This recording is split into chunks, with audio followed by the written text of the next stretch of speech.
Friends, ഇന്ന് നമ്മൾ പഠിക്കാൻ പോകുന്നത് ഐ വിഷ് എന്ന് വെച്ചിട്ട് എങ്ങനെ ഇംഗ്ലീഷിൽ പറയാം എന്നാണ് കേട്ടോ. ഐ വിഷ് എന്ന് പറഞ്ഞാൽ ഞാൻ ആഗ്രഹിക്കുന്നു എന്നാണ്. നമ്മൾ നടക്കാതെ പോയ, സാധിക്കാതെ പോയ കാര്യങ്ങൾ നമുക്ക് ഐ വിഷ് എന്ന് വെച്ച് പറയാം. പക്ഷേ ഇവിടെ ഒരു കണ്ടീഷൻ ഉണ്ട്. വിഷിന് ശേഷം നമ്മൾ സിമ്പിൾ പാസ്റ്റാണ് വെക്കേണ്ടത്, ഒബിന്റെ പാസ്റ്റ് വന്നാണ് വെക്കേണ്ടത്. നമുക്ക് സിമ്പിൾ പാസ്റ്റ് കൂടാതെ പാസ്റ്റ് കണ്ടിന്യൂസ് വെച്ചിട്ടും പറയാം ഐ വിഷ്, അല്ലെങ്കിൽ പാസ്റ്റ് പെർഫെക്റ്റ് വെച്ചിട്ടും പറയാം. എല്ലാം കൂടി നിങ്ങളെ കൺഫ്യൂഷൻ ആക്കുന്നില്ല. ഇന്ന് നമ്മൾ പഠിക്കുന്നത് സിമ്പിൾ പാസ്റ്റ് വെച്ചിട്ട് എങ്ങനെ ഐ വിഷ് വെച്ച് സംസാരിക്കാം എന്നാണ്. ഓക്കെ, അപ്പോൾ ഓർക്കുക, ഐ വിഷിന് ശേഷം എപ്പോഴും സിമ്പിൾ പാസ്റ്റ് വെച്ചിട്ടാണ് ഇപ്പോൾ പറയുന്നത് കേട്ടോ.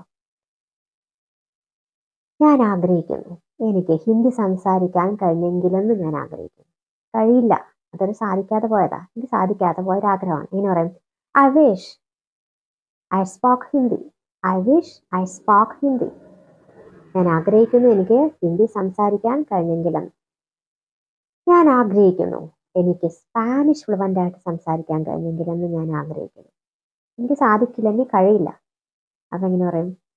I wish I could speak Spanish fluently.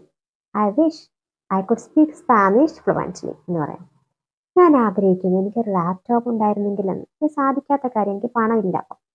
എങ്ങനെ പറയും? I wish I had A laptop. I wish I had A laptop എന്ന് പറയാം.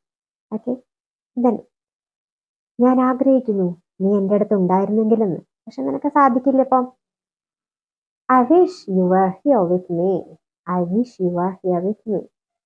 Actually you are not with me, but I want it to be. അല്ലേ? ഞാൻ ആഗ്രഹിക്കുന്നു, ഈ project എനിക്ക് ചെയ്യാൻ കുറച്ചുകൂടി ടൈം കിട്ടിയെങ്കിലെന്ന് ഞാൻ ആഗ്രഹിച്ചിരിക്കുന്നു. അതെങ്ങനെ പറയും? I wish I had more time to finish my project. I wish I had more time to finish my project.